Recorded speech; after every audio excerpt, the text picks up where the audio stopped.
Welcome to Chop Shop Motors. My name is Clay, and today we're going to work on the Vortic truck. We did get the radiator back this week, so that is fantastic. They put a new core in it. It looks awesome. So the radiator is squared away, water pump's done.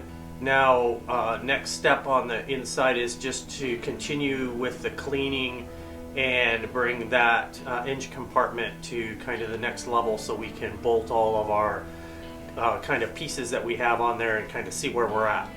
So we're not gonna talk too much about it. We're just gonna jump into it. So let's get started on the Vortic truck.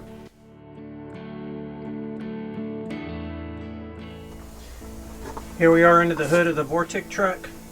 We spent a couple more hours cleaning on it, pulled off some of the accessories, got those prepped for paint, started to clean off the firewall so we can detail the firewall, make it look as nice as possible.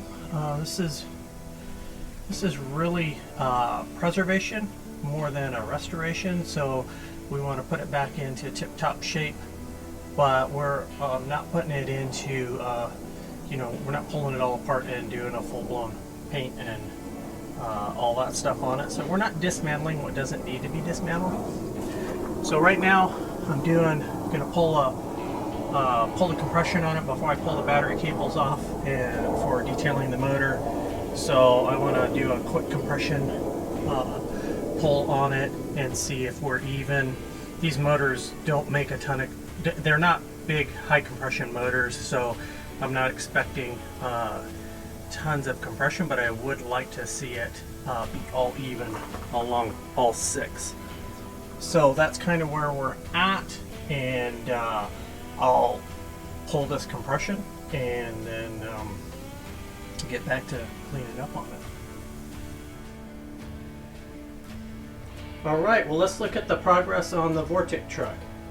Generator is off, and I will go through it and check it out, see what kind of shape it's in, and put it on the tester. We have a tester here so I can determine if it's going to throw out some charge or not. This truck had a electric fuel pump adapted to it at some point. I think the electric fuel pump might still work, and getting the mechanical pump is going to be problematic, so we're going to keep this electric kind of in our hip pocket just in case we have to put it back into service. So don't really have a verdict on that yet. Then we pulled off some of the bracketry as we prepped the engine compartment. So this is the coil brackets cleaned up, coils cleaned up. It's got a 6-volt coil. Had a new voltage regulator on it, or relatively new, so we're going to continue using it. So some of the pieces get cleaned up as we go, so that when it's time to put it back together, makes it just a little bit faster. Now we'll go look at what progress I made today on the engine compartment. The engine compartment got its 4th steam clean and more parts removed, as you can kind of tell. I also masked off the fender lip and had everything cleaned up so I could paint the inner fender wells and get that looking black again.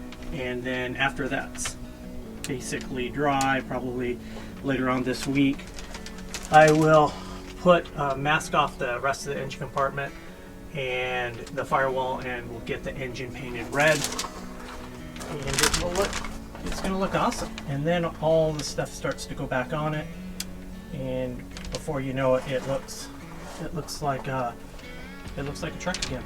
So we're getting close. Progress is good.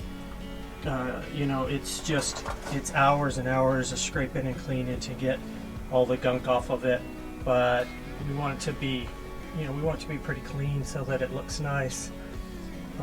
It doesn't necessarily make it run any better, but it sure does make it look a lot better, and we want to be happy with it when it's all done and feel like it's loved. So we're getting closer, and we pulled a compression test on the motor prior to pulling the battery cables and stuff loose, and the compression was within 5% across all 6 cylinders.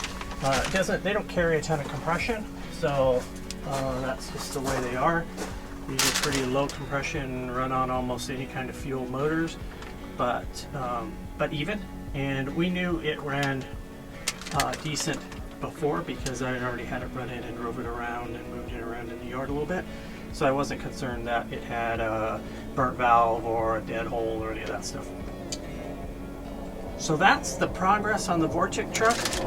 It doesn't look a ton different, but there's a lot of time invested in it. So we'll just keep plugging at it.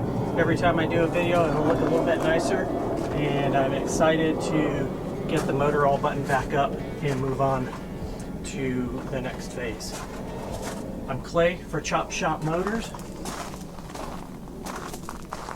Look at that bad boy. And we'll see you on the next project.